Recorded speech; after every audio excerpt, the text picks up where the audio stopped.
Neste vídeo, vamos calcular a porcentagem de efeitos e gráficos de probabilidade para as respostas de diâmetro e distribuição para o exemplo 2. Então, sem delongas, para você utilizar o FabEfeito, instancie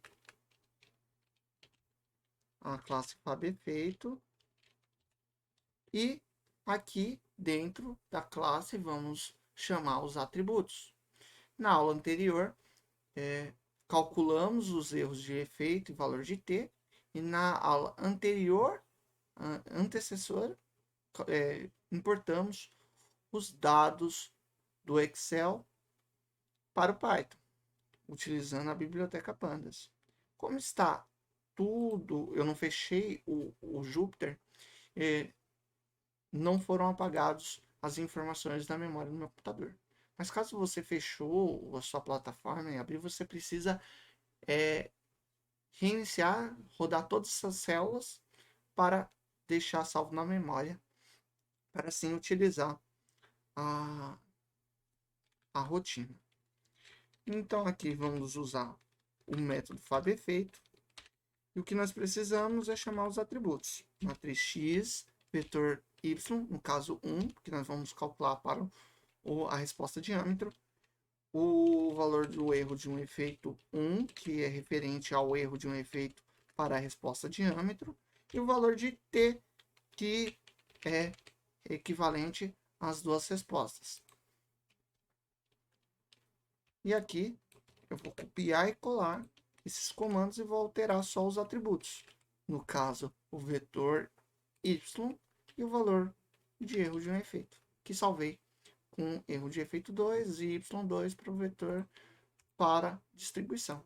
E agora eu vou rodar essas duas células. Primeiramente eu vou rodar a diâmetro e vamos verificar os resultados. Eu vou mostrar para vocês o arquivo, que toda vez é salvo em formato PDF, quando você utiliza a FabEfeito, aqui da biblioteca PDE, e também vamos interpretar os dados de cada um. Aqui, rodou o método FabEfeito, imediatamente ele gera dois gráficos. O primeiro gráfico é o de probabilidade, onde os pontos representam os contrastes. Eles, então, para esse intervalo de confiança, que é limitado por essas linhas verticais vermelhas, que é o intervalo de confiança para 95% de confiança, indicam os contrastes que são insignificantes. Então, nós temos aqui que o contraste do efeito primário da variável 1 e da variável 3, eu vou dar zoom para melhor visualização, da variável 1 para a variável 3 são insignificantes. E também a interação de 1 com 2, confundido com a interação 3 com 4, também é insignificante. Analisando o gráfico de porcentagem de efeitos, nós temos mais de 90% dos efeitos para, novamente, as variáveis significantes, o contraste da variável primária da segunda variável e quarta variável, e a interação de um 3 confundido com a interação 2, 4, e o contraste da interação 4 confundido com a 2, 3. Então, o que nós podemos de cara afirmar é que a significância da variável 2 e 4 são importantes para o planejamento fatorial. E agora vamos ao diretório e um arquivo foi gerado aqui em PDF. Toda vez que você roda o gráfico FabEfeito e não gera nenhum erro, ele gera esse arquivo em imagem na extensão PDF para você utilizar em relatórios, afim, para suas análises e salvar os resultados. Ele é gerado automaticamente. E agora vamos para a distribuição e verificar os resultados. Aqui está o gráfico de probabilidade e de porcentagem, que nós já podemos notar aqui dentro desse intervalo de confiança é que, novamente, os contrastes dos efeitos primários da variável 1 e 3 são insignificantes, e interação 1, 4 confundindo com a 2, 3 também é insignificante.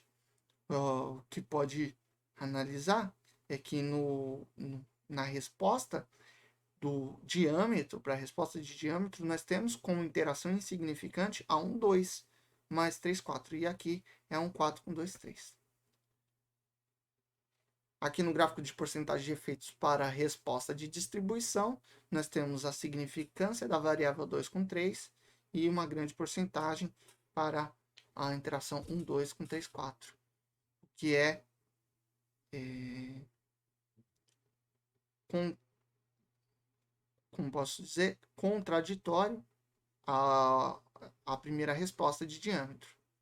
Então, existe essa diferença entre as duas respostas, mas o que nós podemos confirmar é que o contraste do efeito primário da variável 2 e 4 são significantes. E também, no artigo, o autor ele afirma que os contrastes da variável 1 e 3 têm que estar em níveis opostos com a 2 e 4. E aqui nós finalizamos o exemplo 2. E no próximo vídeo, vamos tratar o exemplo 3, que é o planejamento fatorial Dirichlet. Nós vamos aproveitar os dados, foi reconstruído os dados do exemplo 1, daquele caso que envolve o estudo da luminosidade da fluorescência de antimônio, e vamos entender a construção desse modelo, verificar se esse modelo possui ou não falta de ajuste. Então, na próxima aula, vamos preparar a matriz X e vetor Y para análise e utilizar, assim, a rotina adaptada Regression 2. Então, te vejo na próxima aula.